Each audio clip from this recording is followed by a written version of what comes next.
ನಮಸ್ಕಾರ, welcome to ಸುಬ್ಬೂಸ್ kitchen.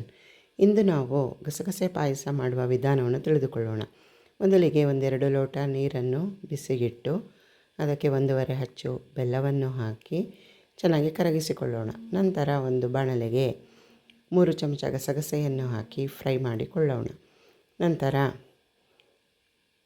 Mixie ಜಾರಿಗೆ ಅರ್ಧ ಬಟ್ಟಲು ಕಾಯಿ ತುರಿ, 3 ಚಮಚ ಹುರಿದ ಗಸಗಸೆ,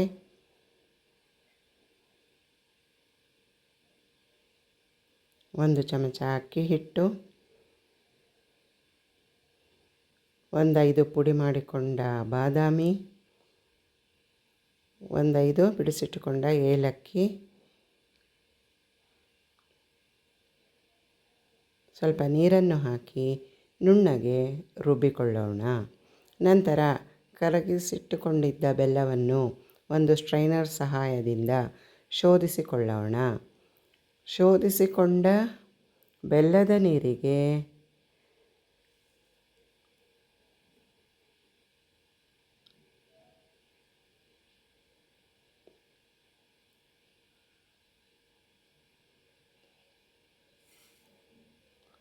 ರುಬ್ಬಿಟ್ಟುಕೊಂಡ ಮಿಶ್ರಣವನ್ನು ಸೇರಿಸಿ ಚೆನ್ನಾಗಿ ಕುದಿಸಿಕೊಳ್ಳೋಣ.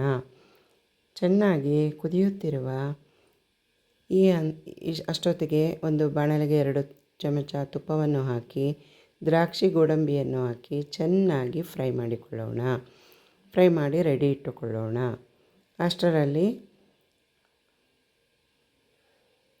ಪಾಯಸ ಕುದಿಯುವ ಹಂತಕ್ಕೆ ಬರುತ್ತದೆ. ಆ ಟೈಮಲ್ಲಿ ಅರ್ಧ ಲೋಟ ಕಾಯಿಸಿಟ್ಟುಕೊಂಡ ಹಾಲನ್ನು ಹಾಕಿ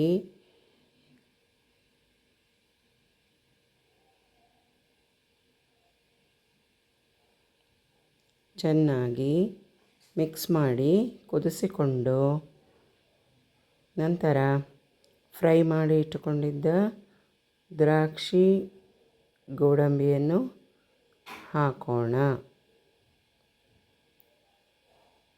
ಚೆನ್ನಾಗಿ ಮಿಕ್ಸ್ ಮಾಡಿಕೊಂಡು ಕಡೆಯಲ್ಲಿ 1-2 ಚಮಚ ಬಾದಾಮಿ ಪುಡಿಯನ್ನು ಹಾಕಿಕೊಂಡರೆ ರುಚಿಕರವಾದ ಗಸಗಸೆ ಪಾಯಸ ಸವಿಯಲು ಸಿದ್ಧ. Please do share, like and subscribe. ಬಾದಾಮಿ ಪುಡಿಯನ್ನು ಫ್ಲೇವರಿಗೆ ಹಾಕಿಕೊಳ್ಳುವುದು. ಬಹಳ ರುಚಿಕರವಾದ ಪಾಯಸ ಸವಿಯಲು ಸಿದ್ಧ. Thanks for watching. ಧನ್ಯವಾದಗಳು.